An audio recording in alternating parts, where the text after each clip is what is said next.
मनु शत्रुपा ने 5 संतानों को जन्म दिया है, जिनमें से 3 बेटियां थीं और 2 बेटे। आकृति, देवहूति, प्रसूति नाम की 3 कन्याएं, उत्तानपाद और प्रियव्रत नाम के 2 पुत्र। समय बीता, महाराज मनु ने अपने पितृ धर्म का पालन किया। आकृति का विवाह प्रजापति रुचि के साथ, प्रसूति का विवाह प्रजापति दक्ष के साथ, देवहूति का विवाह महर्षि कर्दम के साथ संपन्न कराया। बेटियों का विवाह किया। यहाँ देवहूति का विवाह कर्दम ऋषि से, कर्दम ऋषि की 9 कन्याएं हुई और 9 कन्याओं के बाद एक पुत्र की प्राप्ति हुई, जो थे सांख्य शास्त्र के प्रणेता भगवान श्री कपिल देव जी महाराज। और फिर कपिल देव जी महाराज ने अपनी माता देवहूति को ज्ञान का उपदेश दिया है, जिसे भागवत में कपिलोपदेश की कथा के नाम से जानते हैं। फिर आगे कथा आती है कि मनु महाराज के ही वंश में मनु के 2 बेटे होते हैं, उत्तानपाद और प्रियव्रत। प्रियव्रत के विषय में भागवत कहती है कि प्रियव्रत के जीवन का प्रियव्रत था भगवान का भजन करना। दूसरे पुत्र हैं उत्तानपाद। तो महाराज उत्तानपाद के 2 पत्नियां थीं, सुनीति और सुरुचि। महाराज उत्तानपाद की 2 पत्नियां सुनीति और सुरुचि।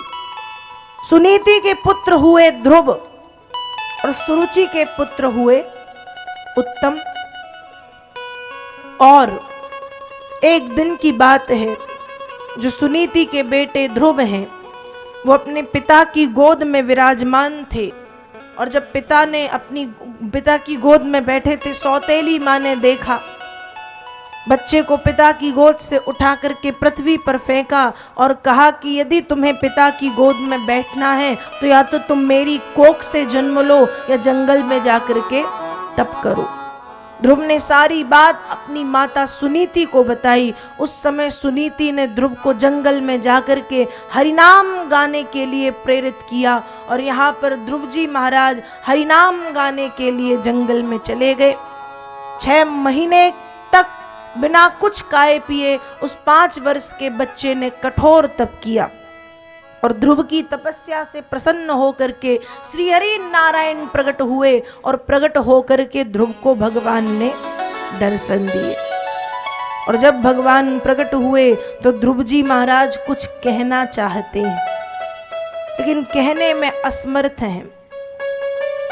तब भगवान ने अपने शंख का स्पर्श ध्रुव के गाल में कराया और शंख के स्पर्श से ध्रुव के मुखारविंद में मां सरस्वती आकर के बैठ गईं। और फिर ध्रुव ने भगवान की बड़ी प्यारी स्तुति गाई है।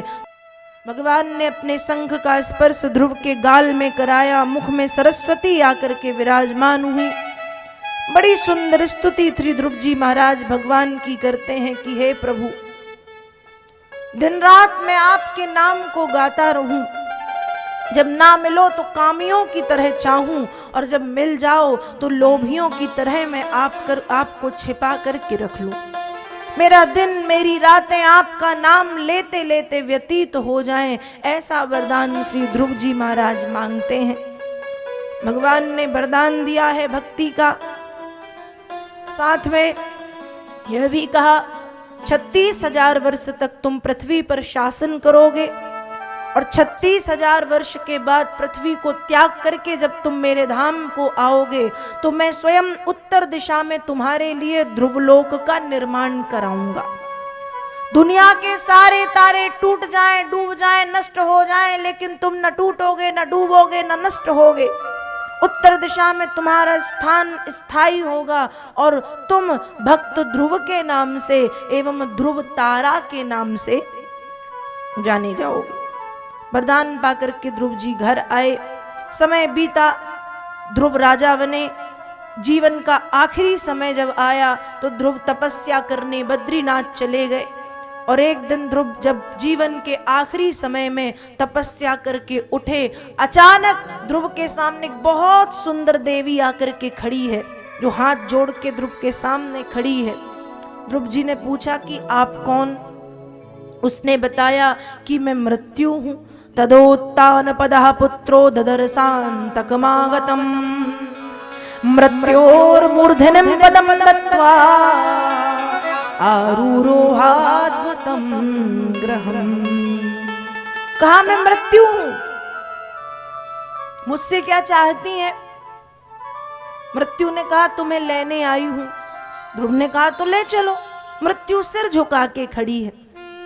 ध्रुव ने कहा देवी विलंब आप कर रही हैं, मैं तो कब से तैयार खड़ा हूं। मृत्यु सिर झुका करके खड़ी है और कहती है कि हे महाराज ध्रुव, जब संसार के अन्य लोगों को मैं लेने के लिए आती हूं तो किसी को अपनी रस्सी से बांध करके घसीटते हुए ले जाती हूं, किसी को अपने दांतों के नीचे दबा करके ले जाती हूं, किसी को अपने उंगलियों के नाखूनों से नोचते हुए ले जाती हूं, किसी को गरम कोड़ों से मारते हुए ले जाती हूं।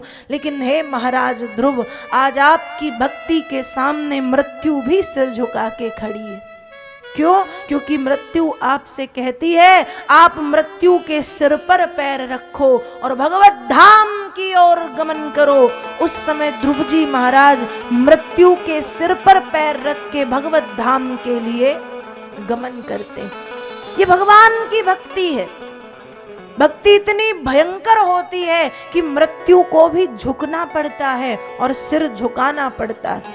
ध्रुव जी की अपार भक्ति के सामने मृत्यु का सिर झुक गया और ध्रुव मृत्यु के सिर पर पैर रख करके भगवत धाम के लिए गमन करते हैं। इस तरह से श्रीमद् भागवत महापुराण में श्री ध्रुव जी महाराज के पावन प्रसंग को श्री वेद व्यास जी महाराज बताते हैं। तो मनु शत्रुपा की 5 संतानें, 3 बेटियां 2 पुत्र, आकृति देवहूति प्रसूति 3 पुत्रियां 2 पुत्र, उत्तानपाद और प्रियव्रत। उत्तानपाद की 2 पत्नियां, 2 पत्नियों से पुत्र उत्तम और ध्रुव। और अभी आपने ध्रुव जी के पावन चरित्र को श्रवण किया।